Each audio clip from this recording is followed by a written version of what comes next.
G'day ladies and gentlemen, boys and girls. We're going to have a look at a game from the... where is this one? We'll have a guess. We'll say it's from the Sea Ladder. I'm not sure though. I actually think it could be from Korea. But we're going to have a look at some players who are just doing some practice matches. Obviously this is on Winter GSL Belshire Beach, which I like to call Belshire Ski Resort, but no one's taken to the name for some reason. I don't know why. We'll have to tell Gom about that one. But yeah, this is going to be between some really high quality players. We're going to see how they duke it out on this particular map. Starting in the top left hand side is RVN Dream, who is now known as dtGrow.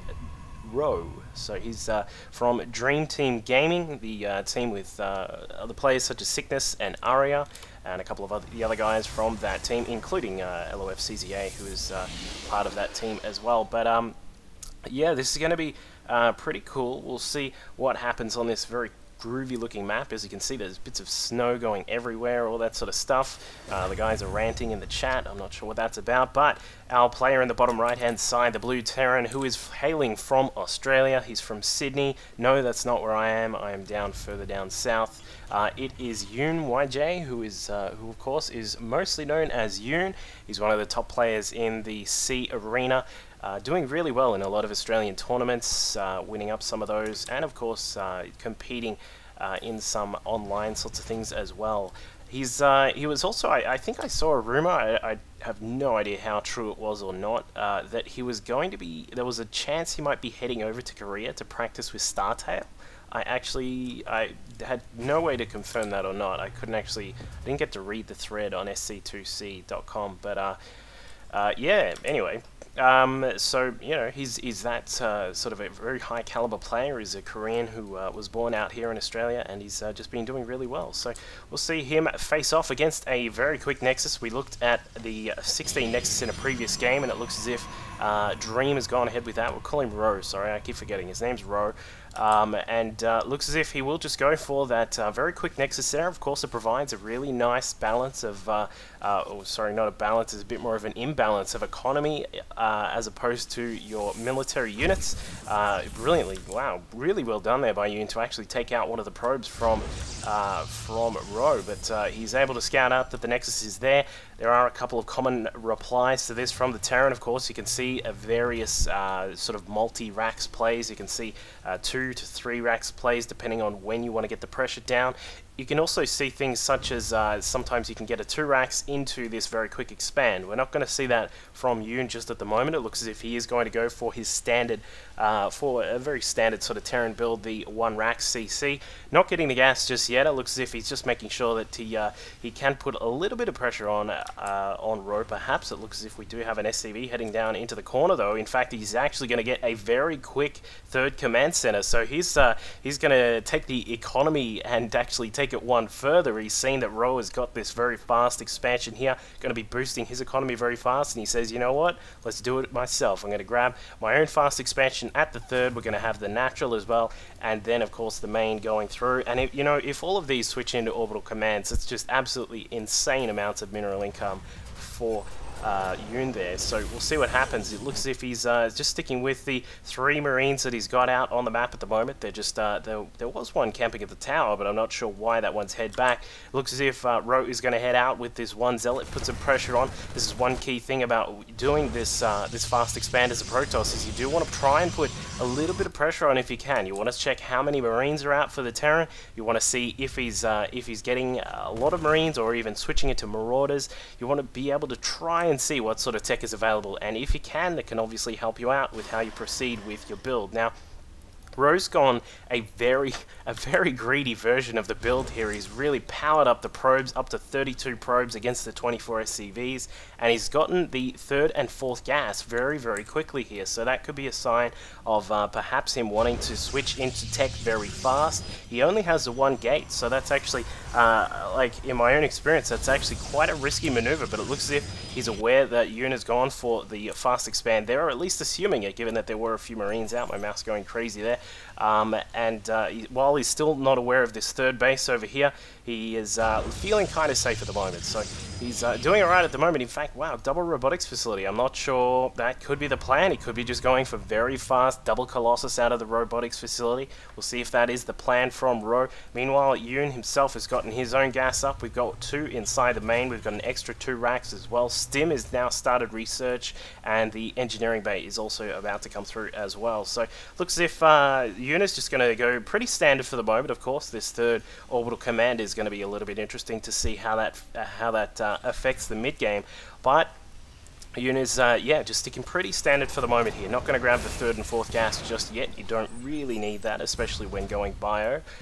You can sort of stick with it. You can stay away from the 3rd and 4th just for a little bit longer. You don't really need it, because the only gas investments you're getting are things such as tech labs, reactors, and of course the various upgrades that come out of it. And the 2 gas inside the main are normally okay for handling that on a smaller scale, but it looks as if we are going to get a factory out. We've got the combat shield. Is that about to start? No, it's not just yet, but he's definitely going to grab. In fact, he's grabbed the 3rd and 4th now, so we could see him go for a big power up very soon as well. But it looks as if Ro is heading across to this bottom side of the map. This could get a little bit interesting. He's heading over to place a pylon and inadvertently spots that the 3rd orbital command is here. Probe coming along and spots that and says, oh no, what is going on here?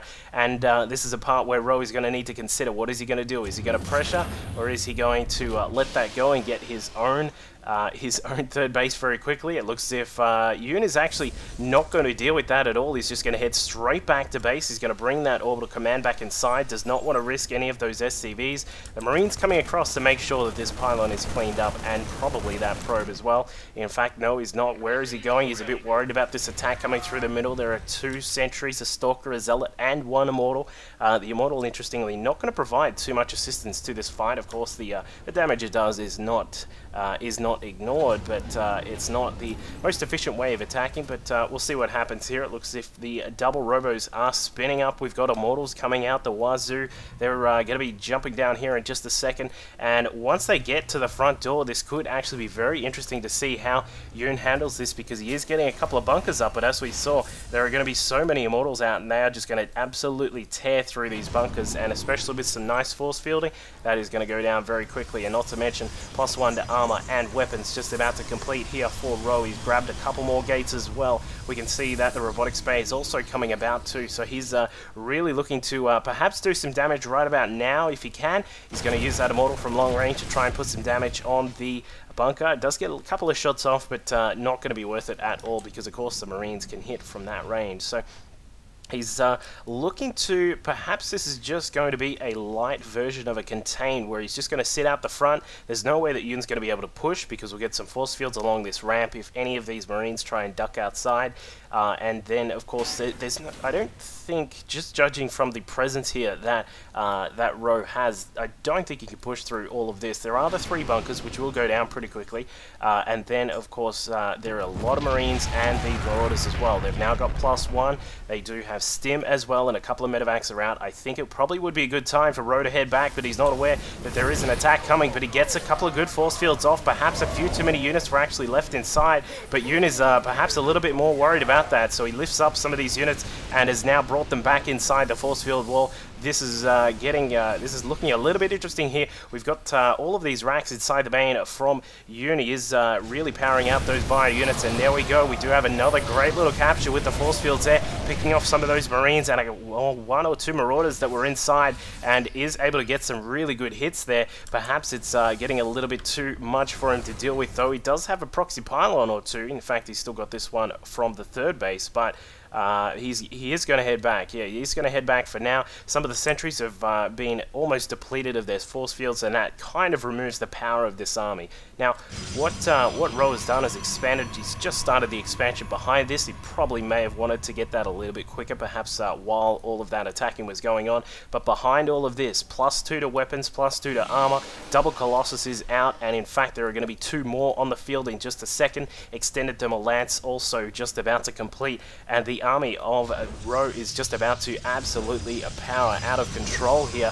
Once his third is up especially, that's really going to help him out in terms of just really busting out all of these units that he wants to get. Looks as if Yoon is trying to push. Perhaps he wants to get some drop action going. There are 4 Stalkers in the back of Ro's base, so he is going to be able to deflect at least one of the medevacs if they try and come through. But Yoon has decided it's time to get this blue base here. It's not the gold base. We're not on that version of Belshire. And here come the Colossi. They've got extended thermal lance. +2 is still just a moment away, but it does look like a good time to attack. Some good force fields here could really segment this Bioforce and put Yoon in a lot of trouble. It is actually looking like Yoon is, in fact, in a lot of trouble anyway. He's had to pull back those SCVs. The Order Command has been lost now as well, and the Protoss forces are in retreat. So he is going to back off just for now. Of course, you don't want to push into a Terran who's sitting back and camping because he's got +2 to weapons now. Vikings are about to start popping out as well, and unfortunately, Yoon is supply blocked just for the moment. So he's going to need to get some of those supply depots down, or perhaps call down some supply as well, which would really help.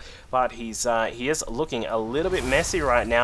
There's that supply drop going off right now, and it looks as if we will have a drop coming into the main. So in the main of Ro, he's got 5 medevacs here. We've got Marines and Marauders in there. We now have 4 Stalkers here with a couple of cannons for backup. They're not going to be able to defend against all of this. I think that once Stim kicks in, this is going to get a little bit crazy, and there is as we can see, I was trying to switch over, but there it is. The Bioforce now inside. The medevacs have gone down. Colossi trying to defend. It looks as if a few Zealots will be brought in, but the pylon powering them has actually been busted down, and the Marauders are still doing a lot of damage, though they're on red health. They will need to escape. Nope, there are those medevacs. They're going to come back. Going to need to lift them up quick smart if he wants to save some of these units, and he does indeed get them out.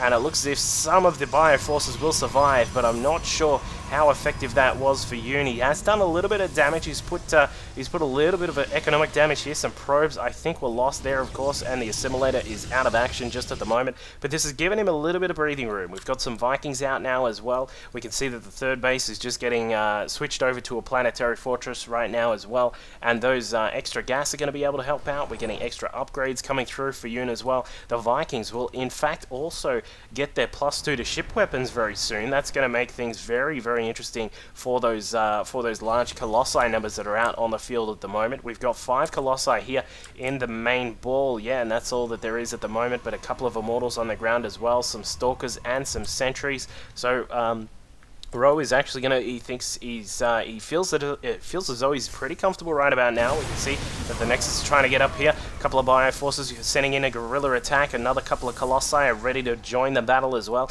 The third base looking quite nice for Ro at the moment, but Yoon, he's trying to get it. He's trying to claw it back. It looks as if he is really beefing up these Bioforces. The Ghosts are going to enter the mix in just a second as well. +3 to weapons, +2 to armor is just about to complete. +2 to ship weapons is also half done. But here comes the attack. It could all be a little too late, but no Stalkers on the ground. Virtually no Stalkers, and it looks as if the Colossi are going to do quite a lot of damage, and here he goes, pushing in with those, able to get some beautiful force fields. Look at that wall. He's like a construction worker. That wall was just so perfect. But here comes some extra Stalkers. They don't have blinks, so Ro is not going to be able to get under the Vikings, but there is enough there to take care of all of that, and the Colossi look as if they have done the damage they needed to do, and there is the GG from Yoon. He's had to just tap that one out because there is just way too much for him to deal with, and that is going to be the end of Yoon. So great job there by dtGrow from Dream Team Gaming.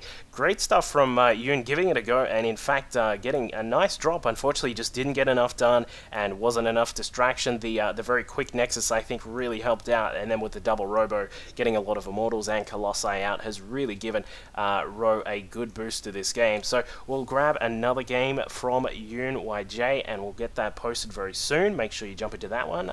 If you have your own replays you want to send through, make sure you send them through to duckphillol@gmail.com, and I will get them cast for you. And yeah, if you have any questions or anything like that, catch me on Twitter, duckphillol, and I'll see you guys next time. Cheers.